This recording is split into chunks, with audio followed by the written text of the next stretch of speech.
Hello everyone, जय श्री राम। स्वागत है आप सभी का हमारे यूट्यूब चैनल मुस्कान क्लासेस में। कैसे हैं आप सभी? आई होप आप सभी अच्छे हैं, स्वस्थ हैं, मस्त है। आज हम करने जा रहे हैं क्लास 7 की एक्सरसाइज 3.1। चैप्टर 3 है ये। चैप्टर का नाम है आंकड़ों का प्रबंधन।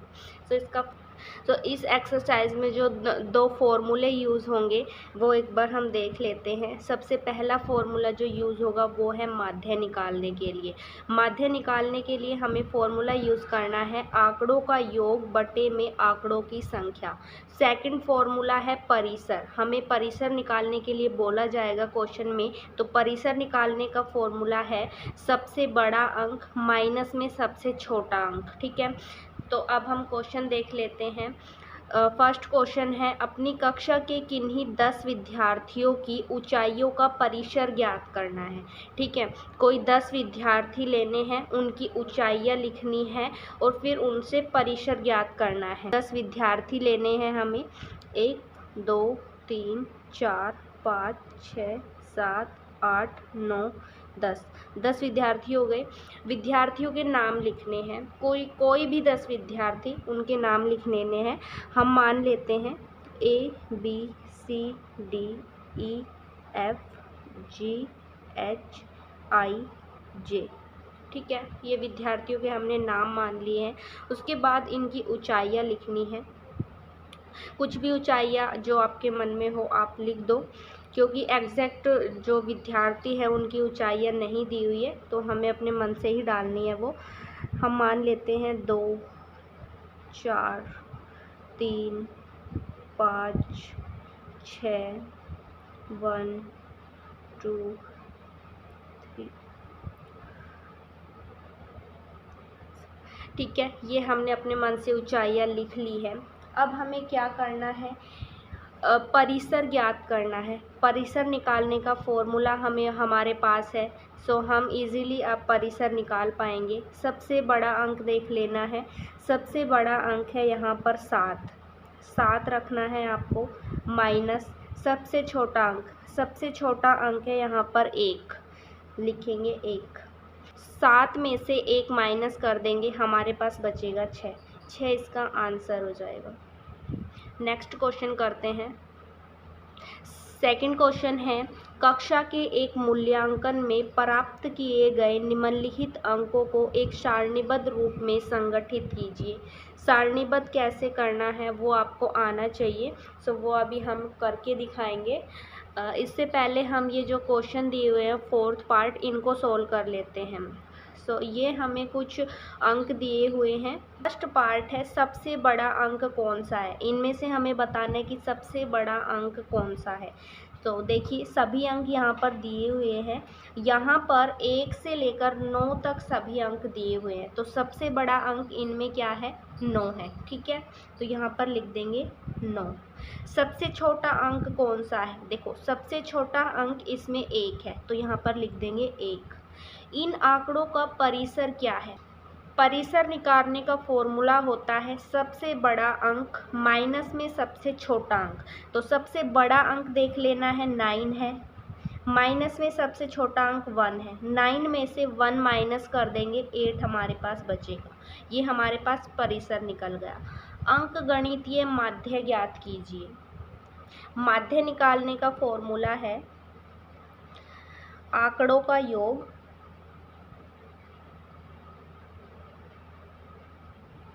बटे में आंकड़ों की संख्या।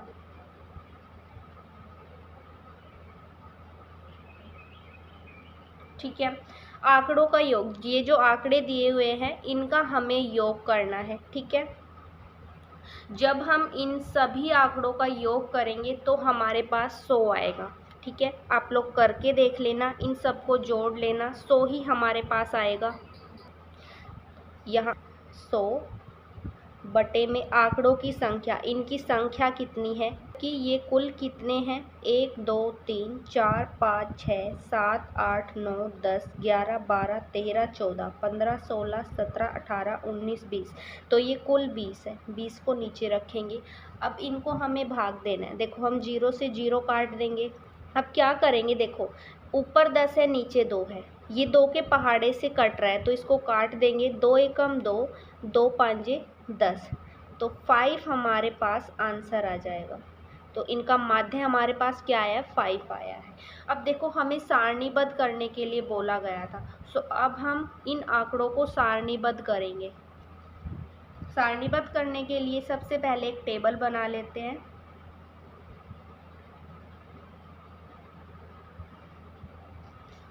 हमने यहाँ पर एक टेबल बना ली है। यहाँ पर लिखेंगे अंक,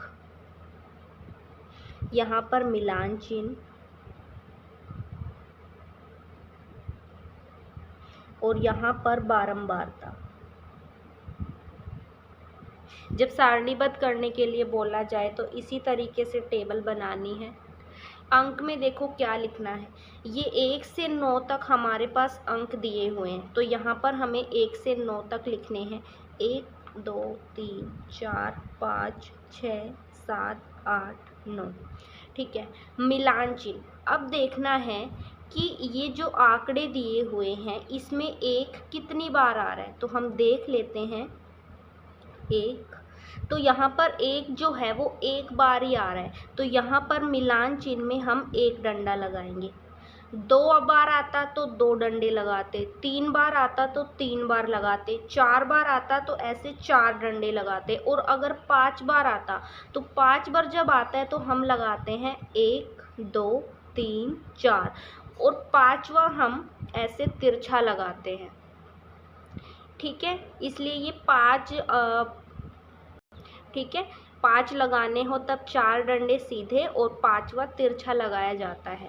तो अब यहाँ पर देख लेते हैं कि 2 कितनी बार है, तो इसमें देखो 2 हमें मिल रहा है, 1 2 2 हमें 2 बार मिल रहा है, 2 डंडे लगाएंगे।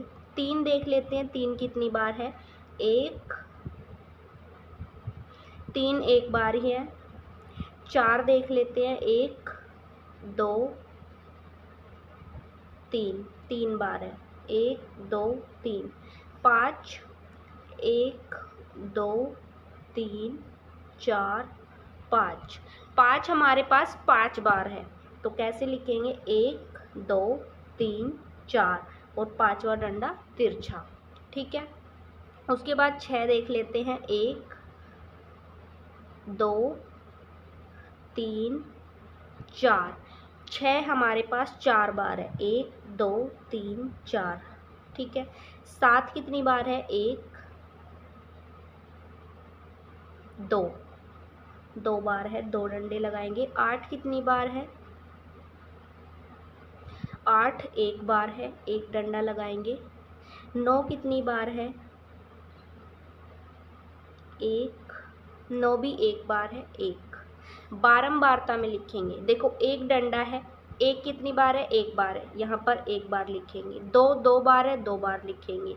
3 कितनी बार है, 1 बार है, तो 1 लिखेंगे। 3 डंडे हैं यहाँ पर, 3 लिखेंगे। 5 डंडे हैं, 5। 4 है, 4 लिखेंगे। 2 है, 2 लिखेंगे। 1 है, 1 1 है, 1, ठीक है। मिलान चिन्ह में ऐसे लिखना होता है। बारंबारता में ये कितने डंडे हैं वो हमें बारंबारता में लिखना होता है। तो यही करना है सारणीबद्ध, जब सारणीबद्ध करने के लिए बोला जाए तो इसी तरीके से करना है। ये हमने सारणीबद्ध कर दिया है। अब चलते हैं नेक्स्ट क्वेश्चन की तरफ। थर्ड क्वेश्चन में बोला गया है प्रथम 5 पूर्ण संख्याओं का माध्य ज्ञात कीजिए। तो सबसे पहले पूर्ण संख्या होती क्या है, देखो पूर्ण संख्या जो 0 से शुरू होती है और अनंत तक चलती है, ठीक है।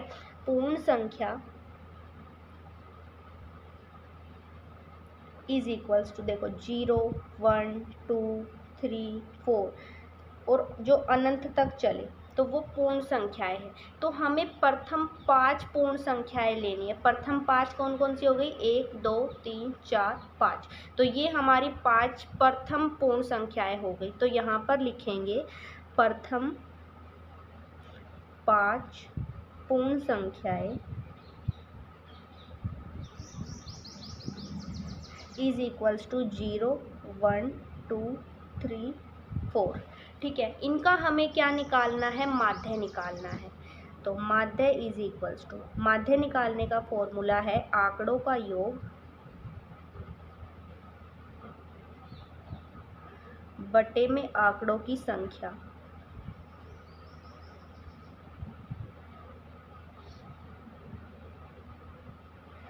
आंकड़ों का योग, इनका योग कितना है वो कर लेना है। 4 और 3 7, 7 और 2 9 और 1 10, ठीक है। तो आंकड़ों का योग हो गया 10 बटे में आंकड़ों की संख्या कितनी है, ये कितनी संख्या है आंकड़ों की, 1 2 3 4 5, तो 5 संख्या है, अपोन में हम 5 लिखेंगे। इसको हम 5 के पहाड़े से भाग दे सकते हैं, ठीक है। तो यहीं पर हम काट देंगे, 5 एकम 5, 5 दूनी 10, तो हमारे पास 2 इसका आंसर हो जाएगा, ठीक है। अब चलते हैं नेक्स्ट क्वेश्चन की तरफ। फोर्थ क्वेश्चन है, एक क्रिकेट खिलाड़ी ने 8 पारियों में निम्नलिखित रन बनाए, ठीक है। ये रन बनाए हैं उसने, तो उसका माध्य स्कोर या रन ज्ञात कीजिए। तो ठीक है, माध्य आ रहा है, माध्य निकालना है हमें। माध्य का फॉर्मूला होता है आंकड़ों का योग बटे में आंकड़ों की संख्या।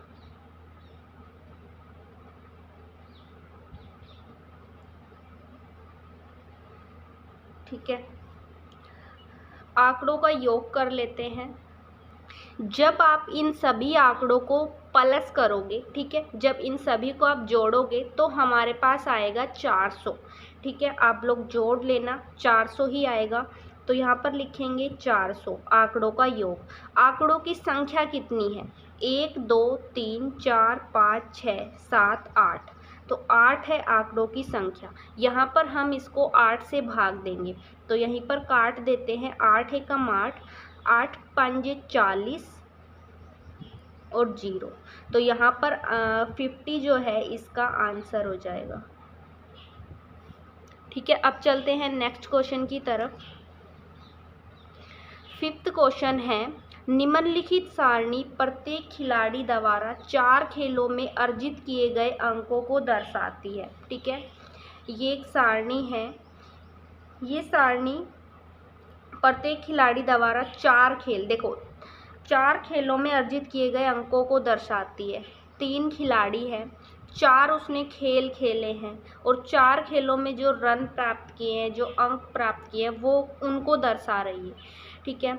अब क्वेश्चंस के हमें उत्तर देने हैं। तो फर्स्ट पूछा गया है, प्रत्येक खेल में ए द्वारा अर्जित औसत अंक ज्ञात करने के लिए माध्य ज्ञात कीजिए। ए ने जो खेल खेले हैं 4, उनका हमें माध्य ज्ञात करना है। तो माध्य निकालने का फॉर्मूला हमें पता है, तो हम निकाल देंगे उसी से, आंकड़ों का योग बटे में आंकड़ों की संख्या।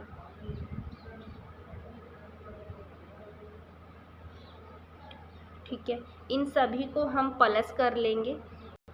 देखो 10 और 10 20, 20 और 16 36, 36 और 14 50, 50 बटे में आंकड़ों की संख्या कुल कितने हैं, ये 1 2 3 4, ठीक है 4। अब इसको यहीं पर भाग दे देंगे, काट देंगे यहीं पर इसको, 4 एकम 4, 4 एकम 4, बच गया 1, 4 दूनी 8, 8 पॉइंट 2 4 5 20, तो 12.5 इसका आंसर आएगा। अगर आप इसको ऐसे ना कर पाओ तो साइड में भाग करके देख लेना इसको।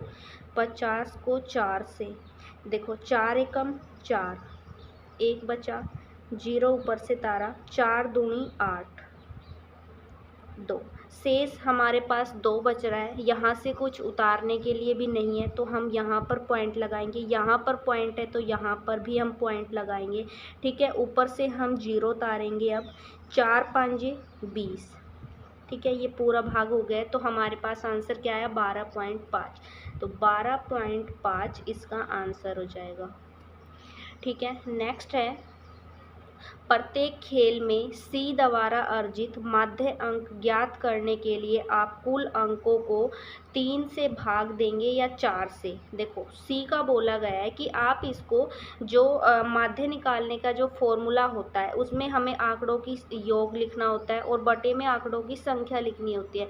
तो बोल रहे हैं कि आंकड़ों की संख्या में आप 3 लिखोगे या फिर 4 लिखोगे। देखो जाहिर सी बात है कि हम 3 ही लिखेंगे, क्योंकि तीसरा जो खेल है वो तो उसने खेला ही नहीं है, तो हम उसको क्यों ऐड करेंगे। ठीक है, उसको हम ऐड नहीं करेंगे। यहाँ पर माध्य निकाल लेंगे, आंकड़ों का योग, इनको जोड़ लेंगे। 11 24, 24 और 8 32। तो आंकड़ों का योग 32 बटे में आंकड़ों की संख्या कितनी बार, 1 2 3, 3 लिखेंगे, क्योंकि जो तीसरा खेल है वो उसने खेला ही नहीं है तो उसको नहीं लिखेंगे। यहाँ पर इसको भी भाग देंगे, साइड में कर लेते हैं। 32 को 3 से, 3 एकम 3। ठीक है, ऊपर से 2 तारा, 2 इससे भाग नहीं होगा क्योंकि ये तो छोटा है 2 3 से, तो 2 3 0 0। अब देखो यहाँ पर हम पॉइंट लगाएंगे, यहाँ पर भी पॉइंट लगाएंगे, ऊपर से हम 0 तार लेंगे। 3 6 18, 2 फिर 0 तारा, 3 6 18। तो ऐसे ही ये 10, तो ऐसे ही ये आगे 6 6 करके चलता रहेगा। पॉइंट के बाद 2 अंक ही सफिशिएंट रहते हैं, तो हम आगे नहीं करेंगे। 2 अंक तक ही हमें मिल गया है तो यहीं तक हम इसको ख़त्म करेंगे। 10.66। ठीक है, यही इसका आंसर होगा। वैसे देखो आपको ये निकालने की ज़रूरत नहीं है, क्योंकि क्वेश्चन में बोला क्या गया है, प्रत्येक खेल में सी द्वारा अर्जित माध्य अंक ज्ञात करने के लिए आप कुल अंकों को 3 से भाग देंगे या 4 से भाग देंगे। क्यों? तो इसमें बस यही पूछा गया है कि आप 3 से भाग देंगे या फिर 4 से भाग देंगे। तो जाहिर सी बात है इसमें हम लिखेंगे कि हम 3 से भाग देंगे, क्योंकि तीसरा जो खेल है वो उसने खेला ही नहीं है। ठीक है, इसमें ये निकालने की ज़रूरत नहीं है, बस इसमें कारण ही पूछा गया है, उसी का जवाब देना है। नेक्स्ट देखते हैं, थर्ड पार्ट है इसी का। बी ने सभी 4 खेलों में भाग लिया है, आप उनके अंकों का माध्य किस प्रकार ज्ञात करेंगे। माध्य इज इक्वल्स टू, देखो बी का देख लेते हैं। पहले खेल में उसे अंक प्राप्त हुआ 0, 0 भी हम लेंगे क्योंकि उसने खेला तो है। ठीक है, दूसरा जो खेल है उसमें 8 प्राप्त हुए, तीसरे खेल में 6 और चौथे खेल में उसको 4 प्राप्त हुए। तो इन सभी को हम जोड़ लेंगे। देखो 6 4 10, 10 और 8 18, तो 18 आंकड़ों का योग हो जाएगा 18 बटे में आंकड़ों की संख्या। 4 खेल है, चारों उसने खेले हैं, बटे में 4। ठीक है, इसको अब भाग कर लेंगे 18 को 4 से। 4 चौक 16, 2 बच गया, पॉइंट लगाएंगे, यहाँ पर भी पॉइंट 0, 4 5 20। तो इसका आंसर क्या आ जाएगा, 4.5 आंसर। फोर्थ पार्ट में पूछ रहा है कि किसका प्रदर्शन सबसे अच्छा है। तो देखिए जो बी का प्रदर्शन है उसमें जो माध्य निकल के आया वो 4.5 है। ठीक है, इसी तरह ए का निकल के आया 12.5। ठीक है, सी का भी निकाला हुआ है, सी का निकल के आया 10.66। ज़्यादा किसका है, ए का है, क्योंकि इसका 12.5 निकल कर आया, तो ये सबसे ज़्यादा है तीनों में से। तो हम लिखेंगे ए का प्रदर्शन सबसे अच्छा है। यहाँ पर लिखेंगे किसका प्रदर्शन अच्छा है, ए का।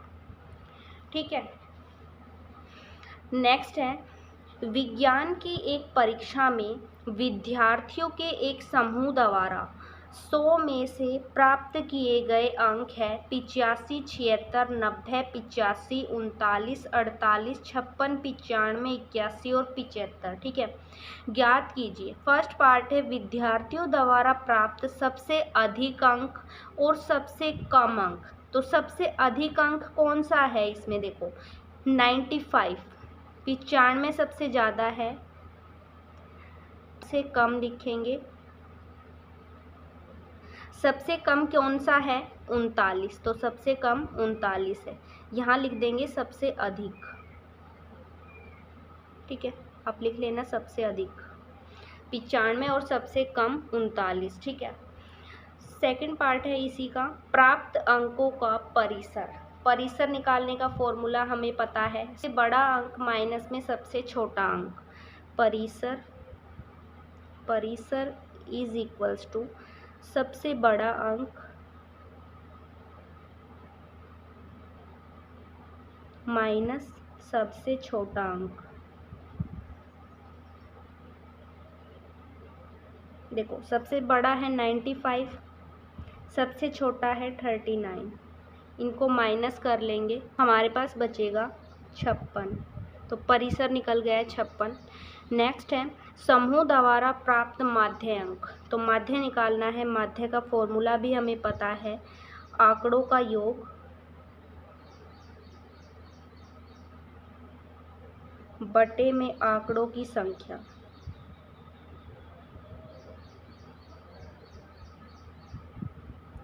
ठीक है, ये जो आंकड़े दिए हुए हैं, जो अंक दिए हुए हैं, इन सभी को हमें जोड़ लेना है।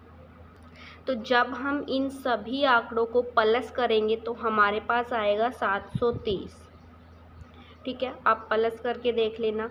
अब है आंकड़ों की संख्या। आंकड़ों की संख्या ये कितनी है, 1 2 3 4 5 6 7 8 9 10। 10 है आंकड़ों की संख्या। ठीक है, अब देखो, यहीं से 0 से 0 काट देंगे, आंसर क्या आ गया हमारे पास, 73। ठीक है, नेक्स्ट कर लेते हैं। 6 कर्मागत वर्षों में एक स्कूल में विद्यार्थियों की संख्या निम्नलिखित थी।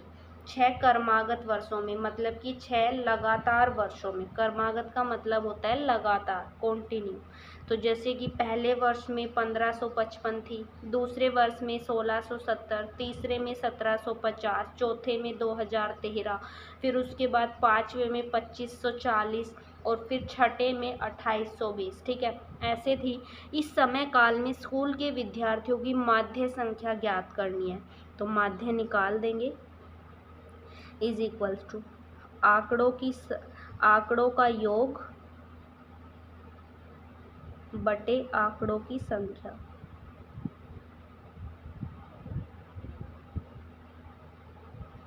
ठीक है, इन सभी को प्लस कर लेंगे। जब हम इन सभी को प्लस करेंगे हमारे पास आएगा 12,348। ठीक है, आंकड़ों की संख्या ये कितनी है, 1 2 3 4 5 6।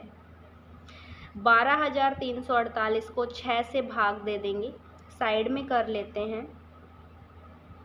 12,348 को 6 से, 6 दूनी 12। ठीक है, ऊपर से 3 तारा, 3 इससे छोटा है, 6 0 0। अब 4 तारेंगे,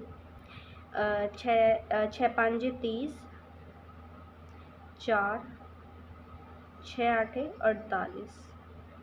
ठीक है, तो ये पूरा पूरा भाग हो जाता है 2058।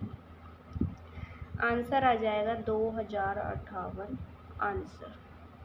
ठीक है, नेक्स्ट क्वेश्चन करते हैं। क्वेश्चन है, एक नगर में किसी विशेष सप्ताह के 7 दिनों में हुई वर्षा मिलीमीटर में निम्नलिखित रूप में रिकॉर्ड की गई। ठीक है, मतलब पूरे सप्ताह, जैसे सोमवार, मंगल, बुध, बृहस्पति, शुक्र, शनिवार और रविवार।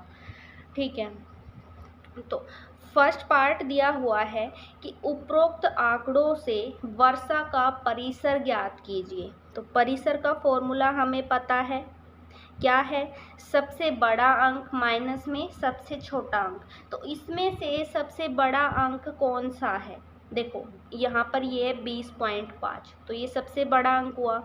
तो यहाँ पर लिख देंगे 20.5 सबसे बड़ा अंक, माइनस में सबसे छोटा अंक।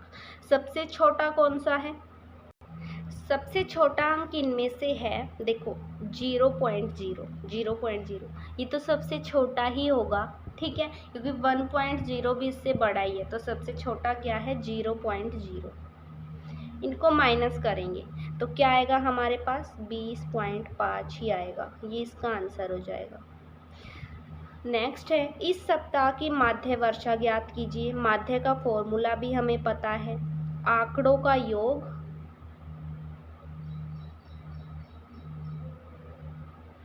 बटे आंकड़ों की संख्या।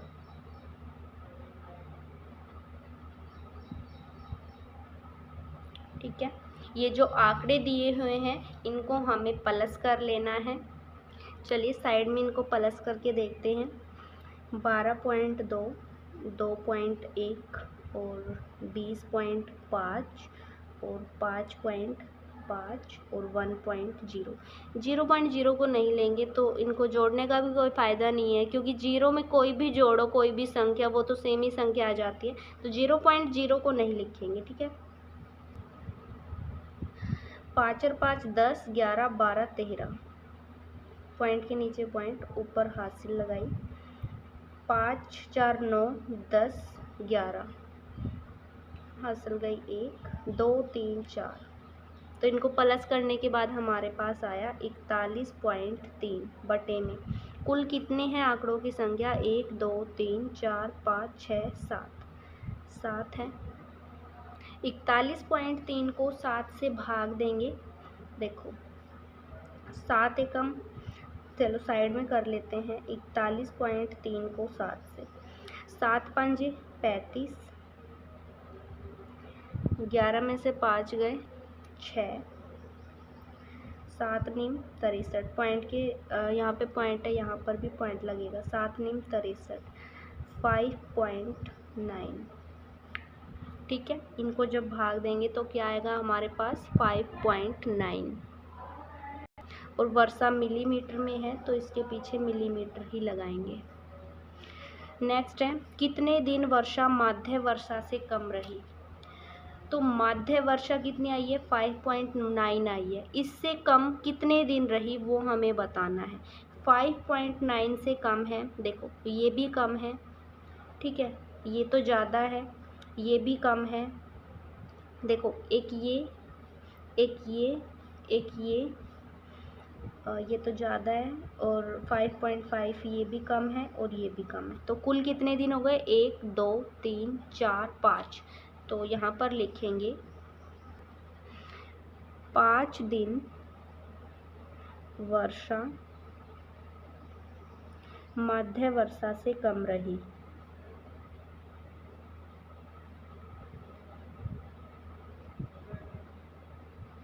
यहाँ पर वार भी लिख देंगे, कौन कौन से वार को। सोमवार,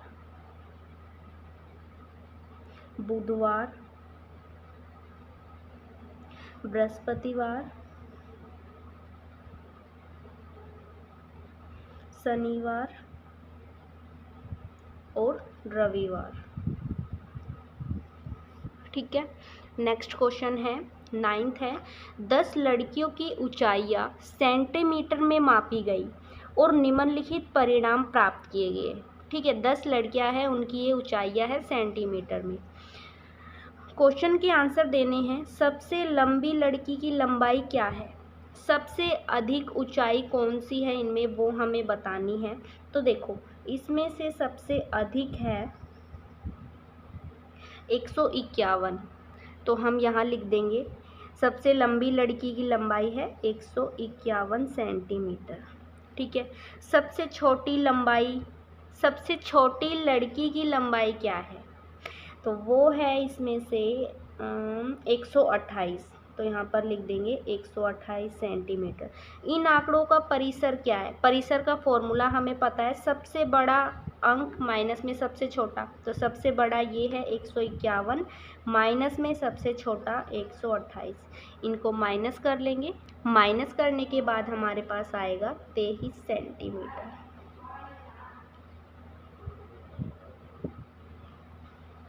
ठीक है, नेक्स्ट है लड़कियों की माध्य ऊंचाई क्या है। माध्य का फॉर्मूला लगाएंगे, आंकड़ों का योग बटे में आंकड़ों की संख्या।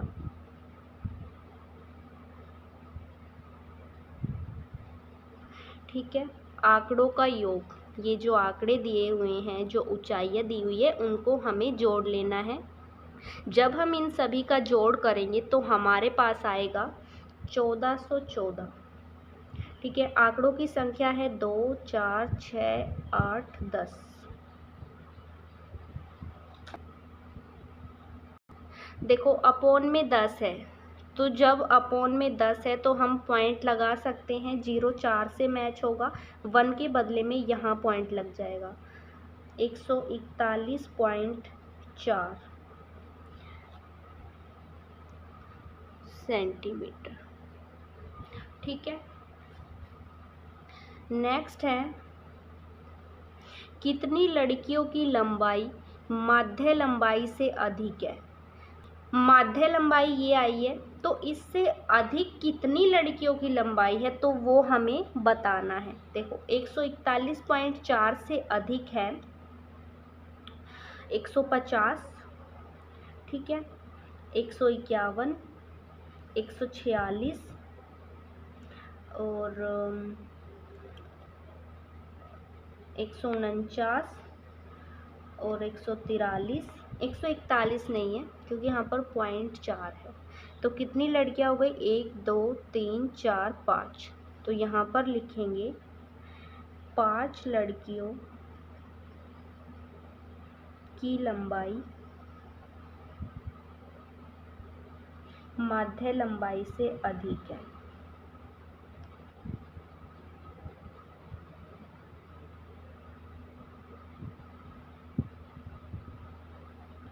ठीक है,